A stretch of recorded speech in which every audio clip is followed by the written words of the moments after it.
السلام علیکم دوستو، یہ اس زمانے کی بات ہے جب دنیا کے نقشے پر ایک طاقت کا سایہ ہر زمین پر پھیلا ہوا تھا۔ وہ طاقت روم تھی۔ روم کے کناروں سے لے کر فلسطین کے سنگلاخ وادیوں تک رومی سلطنت کا جھنڈا لہراتا تھا۔ ہر راستے پر رومی سپاہی، ہر شہر میں رومی قانون، اور ہر قوم کے سینے پر غلامی کا بوجھ تھا۔ اور انہی غلام سرزمینوں میں ایک زمین تھی جسے تاریخ نے ہمیشہ مقدس کہا، فلسطین، بیت المقدس، یروشلم۔ فلسطین اس وقت رومی صوبہ تھا۔ رومی گورنر یہاں حاکم ہوتا، ٹیکس وصول کرتا اور طاقت کے زور پر امن قائم رکھتا۔ رومیوں کو مذہب سے کوئی دشمنی نہیں تھی، بس ایک ان کی شرط تھی کہ بغاوت نہ ہو۔ لیکن فلسطین کے یہودی ایک عجیب سی قوم تھے۔ وہ خود کو خدا کی منتخب قوم سمجھتے تھے۔ وہ ایک مسیح کے انتظار میں تھے جو آئے گا،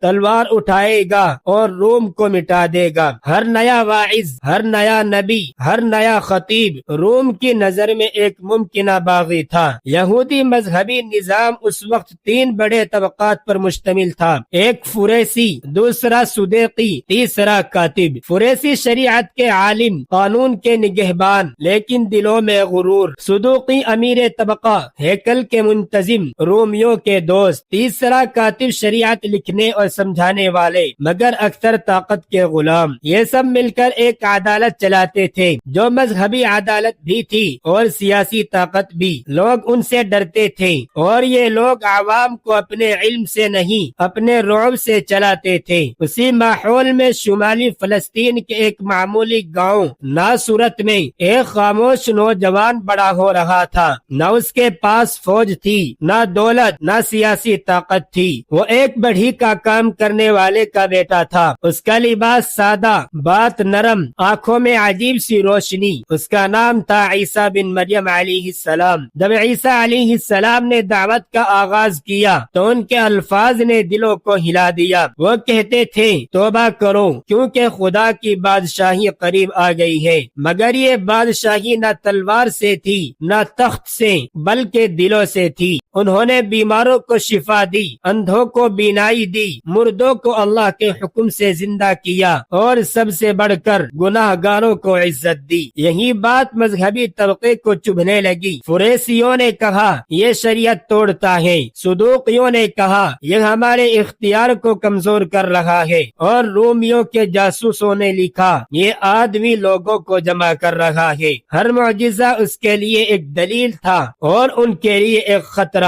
غریب، بیمار، مظلوم لوگ اس کے پیچھے چلنے لگے۔ وہ عیسیٰ علیہ السلام میں وہ دیکھ رہے تھے جو مذہبی پیشواؤں میں کبھی نہیں دیکھا تھا، رحم، سچائی اور خدا سے قربت۔ لوگ کہنے لگے، شاید یہی وہ مسیح ہے جس کا وعدہ تھا، اور بس یہی جملہ اس قصے کی بنیاد بنا۔ یہودی قیادت کو ایک ہی ڈر تھا، اگر یہ شخص مسیح مان لیا گیا تو رومی فوج آئے گی، ہیکل تباہ ہو جائے گا اور ان کی طاقت ختم ہو جائے گی۔ اس لیے انہوں نے فیصلہ کر لیا، یہ آدمی مرنا چاہیے تاکہ قوم بچ جائے۔ یہ وہ لمحہ تھا جب عیسیٰ علیہ السلام کی زندگی ایک موڑ پر آ گئی۔ اب وہ صرف ایک نبی نہیں رہے تھے، وہ ایک خطرہ بن چکے تھے، روم کے لیے بھی اور مذہبی سرداروں کے لیے بھی۔ اور تاریخ نے خاموشی سے لکھ لیا، ایک بے گناہ کو قربان کیا جائے گا تاکہ طاقت باقی رہے۔ یروشلم کی گلیوں میں اب ایک نام بار بار سنائی دینے لگا تھا، عیسیٰ بن مریم۔ بازاروں میں، ہیکل کے صحن میں، پہاڑیوں پر اور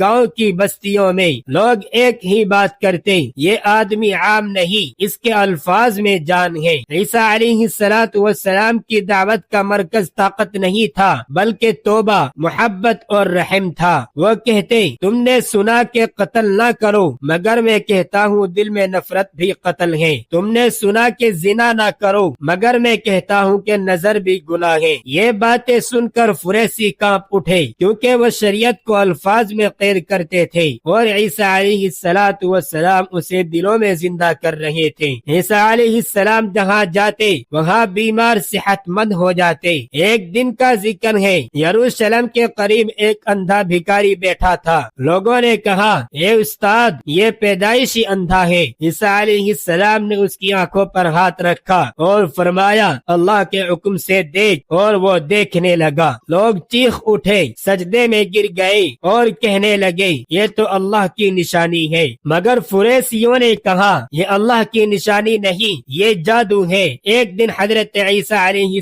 السلام نے سبت یعنی ہفتے کے دن ایک بیمار کو شفا دی۔ یہودی قانون کے مطابق سبت کے دن کام کرنا منع تھا۔ فریسی بھڑک اٹھے، یہ شریعت توڑتا ہے۔ عیسیٰ علیہ السلام نے کہا اگر تمہاری بھیڑ سبت کے دن گڑھے میں گر جائے تو کیا تم اسے نہیں نکالو گے؟ یہ جملہ دل پر ہتھوڑا بن کر لگا۔ سب سے بڑا واقعہ تب ہوا جب عیسیٰ علیہ السلام یروشلم کی ہیکل میں داخل ہوئے۔ وہاں سود خور، بیوپاری، قربانی کے جانور بیچنے والے بیٹھے تھے۔ عیسیٰ علیہ السلام نے ان کی میزیں الٹ دی اور کہا یہ میرے رب کا گھر ہے، تم نے اسے ڈاکوؤں کا اڈا بنا دیا۔ ہیکل میں شور مچ گیا اور اسی دن مذہبی سرداروں نے فیصلہ کر لیا اب یہ زیادہ دیر زندہ نہیں رہے گا۔ اسی رات سنہدرین کے سردار ایک خفیہ کمرے میں جمع ہوئے۔ کمرے میں چراغ جل رہے تھے اور دیواروں پر سائے لرز رہے تھے۔ کاہن اعظم نے کہا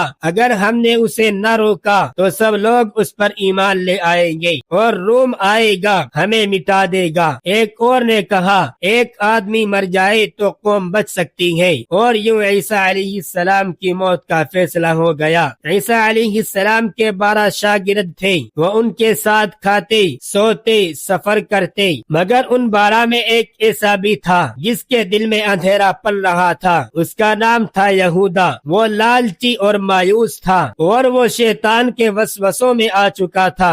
مذہبی سرداروں نے اسے کہا ہم تمہیں 30 چاندی کے سکے دیں گے، بس ہمیں عیسیٰ کا پتہ بتا دو، اور اس نے سر ہلا دیا۔ عیسیٰ علیہ السلام کو معلوم تھا کہ اب وقت قریب ہے۔ انہوں نے شاگردوں سے کہا انسان کا بیٹا پکڑوایا جائے گا مگر اللہ کی قدرت پوری ہوگی۔ اس رات ان کی آنکھوں میں غم تھا مگر دل میں سکون۔ رات گہری ہو چکی تھی، یروشلم کی گلیوں میں چراغ بجھ رہے تھے۔ ہوا میں ایک انجانا سا بوجھ تھا، جیسے زمین جانتی ہو کہ کچھ بہت بڑا ہونے والا ہے۔ عیسیٰ علیہ السلام اپنے شاگردوں کے ساتھ شہر سے باہر نکلے اور ایک باغ کی طرف بڑھے۔ باغ جتسمنی یہ وہ جگہ تھی جہاں وہ اکثر عبادت کے لیے آتے تھے، جہاں خاموشی ان کے ساتھ ہوتی تھی، مگر اس رات خاموشی بھی کانپ رہی تھی۔ عیسیٰ علیہ السلام نے شاگردوں سے کہا یہیں ٹھہرو اور جاگتے رہو۔ پھر وہ چند قدم آگے بڑھے، زمین پر جھک گئے اور دعا کرنے لگے۔ ان کی پیشانی مٹی سے لگی تھی اور دل سے نکلنے والی آواز کانپ رہی تھی، اے میرے رب اگر ہو سکے تو یہ گھڑی ٹل جائے مگر میری نہیں، تیری مرضی پوری ہو۔ یہ وہ لمحہ تھا جب ایک نبی انسان کی طرح رو رہا تھا مگر اللہ کے فیصلے پر راضی تھا۔ وہ واپس آئے تو دیکھا کہ تمام کے تمام شاگرد سو چکے تھے۔ انہوں نے کہا تم ایک گھڑی بھی جاگ نہ سکے، مگر آنکھوں میں غصہ نہیں تھا، صرف درد تھا۔ پھر وہ دوبارہ دعا میں چلے گئے اور پھر واپس آئے اور شاگرد پھر سوئے ہوئے تھے۔ یہ رات عیسیٰ علیہ السلام کے لیے مکمل تنہائی کی رات تھی۔ اچانک باغ کے درختوں کے درمیان مشعلیں نظر آئے، ہتھیاروں کی جھنکار، رومی سپاہیوں کی آوازیں اور مذہبی خادموں کے قدموں کی چاپ، سب قریب آ رہا تھا اور ان کے آگے ایک چہرہ تھا جو جانا پہچانا تھا، اور وہ تھا یہودا۔ یہودا نے آگے بڑھ کر عیسیٰ علیہ السلام کو بوسہ دیا اور کہا سلام استاد۔ یہ بوسہ محبت کا نہیں تھا بلکہ موت کی نشانی تھی۔ عیسیٰ علیہ السلام نے اس کی آنکھوں میں دیکھا اور کہا کیا تو انسان کے بیٹے کو بوسہ دے کر پکڑواتا ہے؟ یہودا کی آنکھیں جھک گئی اور سپاہی آگے بڑھے۔ ایک شاگرد نے تلوار نکالی اور سپاہی پر وار کیا جس سے اس کا کان کٹ گیا۔ عیسیٰ علیہ السلام نے فوراً کہا تلوار نیچے رکھ دو، جو تلوار اٹھاتا ہے وہ تلوار سے ہی مارا جاتا ہے۔ پھر انہوں نے زخمی کان چھوا اور وہ ٹھیک ہو گیا۔ یہ ان کا آخری معجزہ تھا۔ رومی سپاہیوں نے عیسیٰ علیہ السلام کو باندھ دیا، رسی ان کے ہاتھوں میں تھی مگر وقار ان کے چہرے پر تھا۔ سب کے سب شاگرد بھاگ گئے اور نبی اکیلا رہ گیا۔ عیسیٰ علیہ السلام کو سنہدرین کے سردار کے پاس لے جایا گیا۔ یہ رات کا وقت تھا جب قانون کے مطابق عدالت لگ ہی نہیں سکتی تھی، مگر قانون آج خاموش تھا. جھوٹے گواہ لائے گئے, الزامات لگائے گئے. یہ کہتا ہے کہ ہیکل گرا دے گا, یہ خود کو خدا کا بیٹا کہتا ہے. عیسیٰ علیہ السلام خاموش رہے. کاہن اعظم نے پوچھا, کیا تو مسیح ہے؟ عیسیٰ علیہ السلام نے کہا, تم خود کہہ رہے ہو. یہ سن کر وہ چیخ اٹھے, کفر, اسے مرنا چاہیے. اور اسی لمحے فیصلہ ہو گیا. سپاہیوں نے عیسیٰ علیہ السلام کو مارا, آنکھوں پر پٹی باندھی اور کہا, اے نبی بتا کس نے مارا؟ مگر وہ خاموش رہے, کیونکہ سچ کو چیخنے کی ضرورت نہیں ہوتی. صبح کی پہلی روشنی یروشلم کی دیواروں پر پڑی ہی تھی کہ عیسیٰ علیہ السلام کو زنجیروں میں جکڑ کر رومی قلعہ انطونیہ میں لایا گیا. یہ وہ جگہ تھی جہاں روم کا قانون بولتا تھا اور جہاں زندگی اور موت کا فیصلہ ایک آدمی کے ہاتھ میں تھا. رومی گورنر پیلاطس تخت پر بیٹھا تھا. اس کے چہرے پر تھکن تھی کیونکہ وہ یہودیوں کے جھگڑوں سے تنگ آ چکا تھا. اس نے پوچھا, اس آدمی پر الزام کیا ہے؟ یہودی سرداروں نے کہا, یہ قوم کو بہکاتا ہے, ٹیکس دینے سے روکتا ہے اور خود کو بادشاہ کہتا ہے. یہ سیاسی الزام تھا کیونکہ مذہبی الزام روم کے لیے بے معنی تھا. پیلاطس نے عیسیٰ علیہ السلام کو اندر بلا کر پوچھا, کیا تو یہودیوں کا بادشاہ ہے؟ عیسیٰ علیہ السلام نے جواب دیا, میری بادشاہی اس دنیا کی نہیں. یہ جواب پیلاطس کو چونکا گیا. اس نے محسوس کیا کہ یہ آدمی باغی نہیں بلکہ سچ بولنے والا ہے. پیلاطس باہر آیا اور ہجوم سے کہا, میں اس میں کوئی جرم نہیں پاتا. مگر ہجوم چیخنے لگا, یہ قوم کو گمراہ کرتا ہے, اسے سولی دو. پیلاطس ڈر گیا کیونکہ روم بغاوت برداشت نہیں کرتا تھا. پیلاطس نے سوچا, اگر ہجوم بے قابو ہو گیا تو اس کی نوکری خطرے میں پڑ جائے گی. پیلاطس نے عیسیٰ علیہ السلام کو حاکم جلیل ہیرودیس کے پاس بھیج دیا. ہیرودیس نے معجزہ دیکھنا چاہا مگر عیسیٰ علیہ السلام خاموش رہے. ہیرودیس نے ان کا مذاق بنایا, سفید لباس پہنایا اور واپس بھیج دیا. پیلاطس نے ایک روایت یاد کی, عید پر ایک قیدی کو چھوڑ دیا جاتا تھا. اس نے کہا, تم کس کو چھوڑنا چاہتے ہو, عیسیٰ کو یا باراباس کو؟ باراباس ایک قاتل اور باغی تھا مگر ہجوم چیخ اٹھا, باراباس کو چھوڑ دو, عیسیٰ کو سولی دو. یہ وہ لمحہ تھا جب انسانیت ہار گئی تھی. پیلاطس نے پانی منگوایا اور سب کے سامنے ہاتھ دھو کر کہا, میں اس آدمی کے خون سے بری ہوں, مگر تاریخ جانتی ہے ہاتھ دھونے سے ضمیر صاف نہیں ہوتا. عیسیٰ علیہ السلام کو کوڑے مارے گئے, ان کے سر پر کانٹوں کا تاج رکھا گیا اور سپاہیوں نے کہا, سلام ہو یہودیوں کے بادشاہ. خون بہ رہا تھا مگر چہرے پر سکون تھا. آخر کار پیلاطس نے حکم دے دیا, اسے سولی پر چڑھا دیا جائے. اور یوں روم کا قانون انسانی کمزوری کے سامنے جھک گیا. یروشلم کی گلیاں اس دن غیر معمولی طور پر خاموش تھی. لوگ اپنے گھروں کی چھتوں, دروازوں اور بازاروں کے کونوں میں کھڑے تھے. کوئی رو رہا تھا, کوئی خاموش تھا اور کوئی تماشا دیکھنے آیا تھا. رومی سپاہیوں کے درمیان ایک زخمی شخص چل رہا تھا, کندھوں پر بھاری لکڑی کی سلیب, پیٹھ پر کوڑوں کے زخم اور سر پر کانٹوں کا تاج. یہ عیسیٰ بن مریم علیہ السلام تھے. رومی قانون کے مطابق مجرم کو خود اپنی سلیب اٹھا کر سولی کی جگہ تک جانا ہوتا تھا تاکہ سب دیکھ لیں کہ روم کے خلاف جانے کا انجام کیا ہوتا ہے. عیسیٰ علیہ السلام بار بار لڑکھڑاتے, خون مٹی میں ملتا اور سانس ٹوٹنے لگتی. آخر ایک مقام پر وہ گر پڑے. سپاہیوں نے ایک آدمی کو پکڑ لیا, شمعون قیرینی, اور اسے حکم دیا کہ سلیب اٹھائے. قافلہ ایک پہاڑی سے گزرتا ہوا گول گتھا کی طرف آگے بڑھتا گیا. گول گتھا وہ جگہ کہلاتی ہے جہاں سولی دی جاتی ہے, جس کا مطلب ہے کھوپڑیوں کی جگہ. یہ شہر سے باہر ایک سنسان ٹیلا تھا جہاں بے شمار مجرم سولی چڑھائے گئے تھے اور ہوا میں ہمیشہ موت کی بو بسی رہتی تھی. اسی جگہ عیسیٰ علیہ السلام کو لایا گیا. تاریخی طور پر رومی سلیب کو سب سے ذلت آمیز اور دردناک سزا سمجھتے تھے. مجرم کو لکڑی پر لٹکایا جاتا, ہاتھوں اور پاؤں میں کیل ٹھوکی جاتی اور وہ آہستہ آہستہ دم گھٹنے سے مر جاتا. رومی سپاہیوں نے عیسیٰ علیہ السلام کے کپڑے اتارے, قرعہ ڈال کر آپس میں بانٹ لیے اور انہیں سلیب پر لٹکایا گیا. دو مجرم اور بھی تھے جو ان کے دائیں اور بائیں لٹکائے گئے تھے.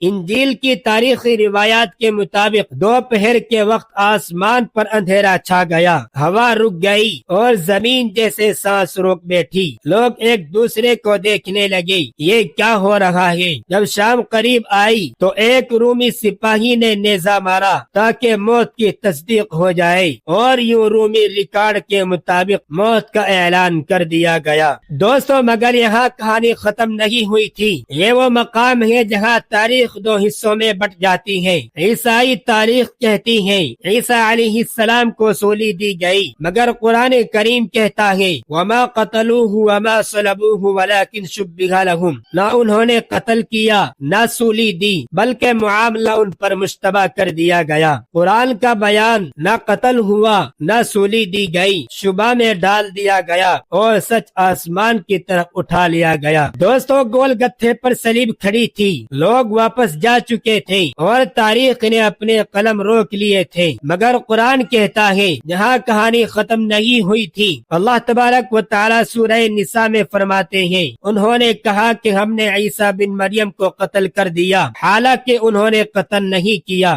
نہ سولی دی، بلکہ معاملہ ان پر مشتبہ کر دیا گیا تھا۔ یہ آیت تاریخ کو ایک جھٹکے میں بدل دیتی ہے۔ اکثر مفسرین کہتے ہیں کہ اللہ تبارک و تعالی نے کسی اور کو عیسیٰ علیہ السلام جیسا بنا دیا تھا اور وہ سولی چڑھایا گیا تھا۔ کچھ کے نزدیک وہ یہودا تھا جس نے عیسیٰ علیہ السلام کے دوست ہونے کے بعد بھی غداری کی تھی۔ دشمن خود دھوکا کھا گئے۔ دوستو، کچھ علماء کہتے ہیں کہ گرفتاری کے ہنگامے میں لوگ الجھ گئے، اندھیرا، شور، خوف اور اصل حقیقت اللہ تبارک و تعالی نے چھپا دی۔ اللہ تبارک و تعالی نے عیسیٰ علیہ السلام کو بچا لیا اور دشمن سمجھتے رہے کہ وہ مارے جا چکے ہیں۔ قرآن کسی ایک نام کی تصریح نہیں کرتا کیونکہ مقصد شخص نہیں حقیقت ہے۔ اسی صورت میں آگے فرمایا بلکہ اللہ نے انہیں اپنی طرف اٹھا لیا۔ یہ وہ لمحہ تھا جہاں زمین نے نبی کو چھوڑ دیا اور آسمان نے گلے لگا لیا۔ اسلامی عقیدے کے مطابق عیسیٰ علیہ السلام زندہ ہیں، آسمان پر ہیں اور قیامت سے پہلے واپس آئیں گے۔ یہ سوال ہمیشہ اٹھتا ہے کہ اللہ تبارک و تعالی نے ایسا کیوں کیا؟ جواب ہے تاکہ دشمن قتل کا دعویٰ نہ کر سکے اور اللہ اپنے نبی کو ذلت سے بچا لے۔ یہ اللہ کا وعدہ تھا، میں تمہیں اپنی طرف اٹھا لوں گا اور کافروں سے پاک کر دوں گا۔ یہودی کہتے ہیں ہم نے اسے مار دیا، عیسائی کہتے ہیں وہ صلیب پر مرا اور دوبارہ زندہ ہوا۔ اسلام کہتا ہے نہ قتل ہوا نہ صلیب، بلکہ اللہ تبارک و تعالی نے بچا لیا۔ یہی وجہ ہے کہ اسلام میں صلیب نجات کی علامت نہیں بلکہ غلط فہمی کی علامت ہے۔ عیسیٰ علیہ السلام کا قصہ ابھی ختم نہیں ہوا۔ قرآن کے مطابق وہ آخری زمانے میں واپس آئیں گے، دجال کو قتل کریں گے، عدل قائم کریں گے اور پھر عام انسانوں کی طرح واپس وفات پائیں گے۔ دوستو، جب دشمن سمجھ گئے کہ انہوں نے عیسیٰ علیہ السلام کو ختم کر دیا، اللہ تبارک و تعالی نے اپنے نبی کو زمین سے آسمان پر اٹھا لیا تھا۔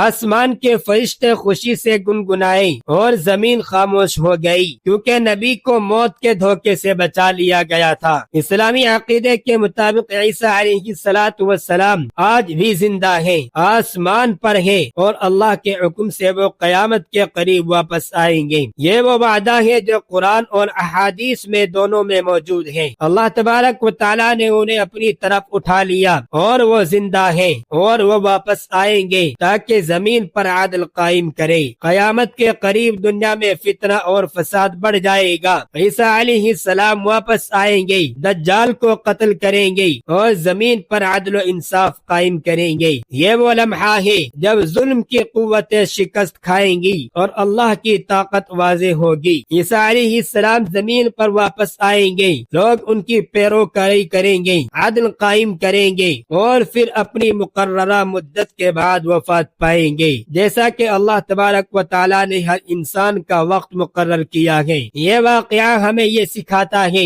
جو نبی اللہ کے منتخب ہیں اللہ انہیں دشمنوں کے ہاتھ سے بچا لیتا ہے۔ سچ اور نیکی کا اختتام ظلم سے نہیں ہوتا، اللہ کا وعدہ پورا ہوتا ہے اور عدل قائم ہوتا ہے۔ عیسیٰ علیہ السلام کا واقعہ صرف فلسطین تک محدود نہیں رہا، یہ قصہ پوری دنیا کے لیے ایک مثال بن گیا۔ دوستو، اگر ویڈیو اچھی لگی ہو تو ویڈیو کو لائک اور کمنٹ ضرور کریں اور ایسی ہی اسلامک ویڈیوز دیکھنے کے لیے پلیز ہمارے چینل کو سبسکرائب ضرور کر لیں۔